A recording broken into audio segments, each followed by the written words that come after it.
Hello दोस्तों, स्वागत है आपका मेरे यूट्यूब चैनल में क्विक टू लर्न। आज हम पढ़ने वाले हैं transaction modelling and concurrency control कि आप ट्रांजैक्शन करते टाइम कॉन्करेंसी कंट्रोल कैसे कर सकते हैं। ट्रांजैक्शन क्या होता है? Transaction protect a shared resource transactions against the simultaneously accessed by the concurrent process and the transaction can do much more. So all the nothing and property. So a transaction consists to be a sequence of read and write operation। जो भी operation आपको perform कराने होते हैं किसी database में आपको अगर कुछ रीड करना हो या राइट करना हो तो डाटाबेस क्या करता है, ये होता है ट्रांजैक्शन। जैसे मतलब ये आपने एक अकाउंट से पैसे निकाले, विड्रॉ किए और दूसरे अकाउंट में डिपॉजिट किए, तो आप विड्रॉ के लिए क्या करोगे, take money from the bank से विड्रॉ किए, फिर उस अकाउंट में से क्या होगा, अर्थमेटिक ऑपरेशन लागू होगा। जैसे आपने यहाँ पे किया कि आपने एक अकाउंट ए लिया, अब ए अकाउंट से आपको बी अकाउंट में कितने 500 रुपये ट्रांजेक्शन करना है। तो ए अकाउंट को आपने पहले क्या करोगे, ओपन करोगे। आप इस ए अकाउंट को ओपन करने के बाद उसमें से 500 कट होंगे। फिर आप उस अकाउंट को क्लोज कर दे। ये अकाउंट में से 500 ट्रांजेक्शन हो गए, इसमें ऐड हो जाएंगे। तो ये होता है क्या, ट्रांजेक्शन। तो ट्रांजेक्शन क्या परफॉर्म कराता है, हम एक एग्जांपल लेते हैं, किसी रिकॉर्ड को अपडेट करना है। सो अपडेटिंग ए रिकॉर्ड, फर्स्ट स्टेप, उस जो भी रिकॉर्ड है, जो भी डिस्क पे जो रिकॉर्ड रखा है, आप उसके पास जाएंगे। उस रिकॉर्ड को आप क्या करेंगे, उस रिकॉर्ड के पास जाएंगे और उस रिकॉर्ड को आप बफर में लेकर आएंगे और अपडेट करेंगे। उसके बाद कुछ लिखेंगे उसमें। तो आप ये कराते हैं क्या, अपडेट कराते हैं। उसके बाद हम करेंगे, बताएंगे कि प्रॉपर्टीज़ क्या होती है ट्रांजेक्शन की। तो ट्रांजेक्शन वर्क करता है किस पे, एसिड प्रॉपर्टीज़ में, atomicity, consistency, isolation, durability. Atomicity क्या हो, या तो आपका ट्रांजेक्शन फुल्ली कंप्लीटेड होना चाहिए या बिल्कुल नहीं होना चाहिए, ये ऑटोमेसिटी होती है। कंसिस्टेंसी मतलब कि आपके ट्रांजेक्शन में जो भी डाटा है वो करेक्ट होना चाहिए, इनकरेक्ट डाटा नहीं होना चाहिए। आइसोलेशन होता है कि जो अगर आप एक से ज़्यादा ट्रांजेक्शन परफॉर्म करा रहे हो तो दोनों ट्रांजेक्शन अलग अलग हो, मतलब एक ट्रांजेक्शन अलग वर्क करेगा, दूसरे ट्रांजेक्शन अलग वर्क करेगा, जो दोनों कंबाइन नहीं होंगे। लेकिन ड्यूरेबिलिटी वर्क क्या करता है, ड्यूरेबल होना चाहिए। मतलब आपके डाटाबेस का जो करेक्ट आउटपुट है वो एक बार अगर आपके डाटाबेस में जाके सेव हो जाता है, तो ये होती है कुछ ऑटोमेसिटी, कंसिस्टेंसी, आइसोलेशन, ड्यूरेबिलिटी। सो ये होती है कुछ प्रॉपर्टी। उसके बाद हम एग्जांपल देखते हैं कि जैसे हमने रीड राइट ऑपरेशन परफॉर्म करा है, किसी भी डाटाबेस में दिए, सर्वर के पास जाएगा।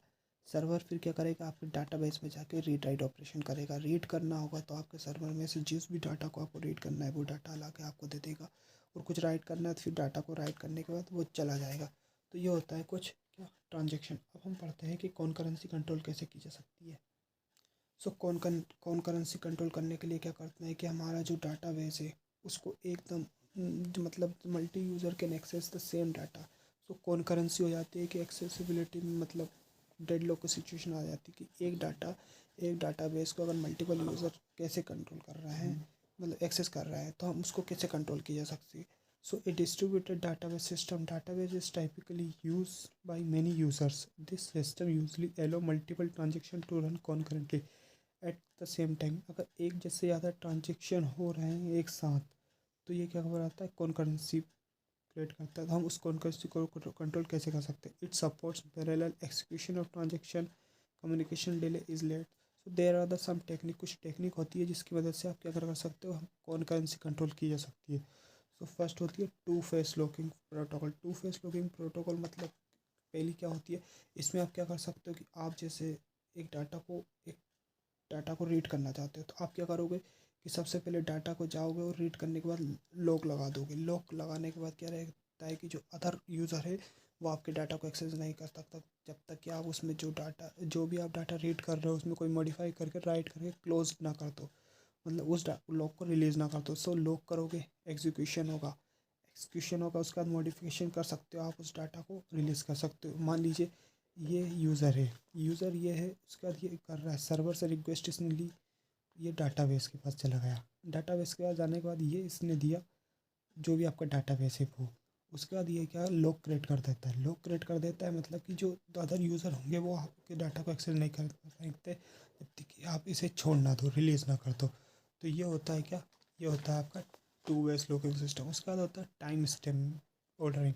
तो टाइम स्टैम्प ऑर्डरिंग में प्रोटोकॉल में क्या होता है कि आपके पास टाइम प्रोवाइड किया जा सकता है आपके रीड राइट ऑपरेशन के टाइम पे, कि आप इतने टाइम तक रीड कर सकते हो, इतने टाइम तक आप एक यूज़र यूज़ कर सकता है उस डाटा को, दूसरे टाइम तक दूसरा यूज़र रीड कर सकता है उस डाटा को। तो ये टाइम स्टैम्प लगा दिया जाता है। उसका आता था validation concurrency control. Validation control में ये रहती है कि ये कोई रेस्ट्रिक्शन नहीं प्रोवाइड करता है कि कोई भी कर सकता है, लेकिन इसमें वैलिड हो जाता है कि रीड कर रहे हो तो आपका कुछ करने का वैलिड होगा, वैलिडेशन होगा, देन आफ्टर राइट कर सकते हो। तो इसमें कुछ ऐसा ही रहता है कि रीड करो, वैलिड करो और राइट करो, 3 स्टेप रहती है इसमें। तो ये होता है कि आप कंट्रोल कैसे कर सकते हो। 2 फेस लॉकिंग प्रोटोकॉल का यूज़ कर सकते, 3 टाइम स्ट्रीमिंग ऑर्डरिंग का यूज़ करके, या वैलिडेशन कॉन्करेंसी कंट्रोल का यूज़ करके।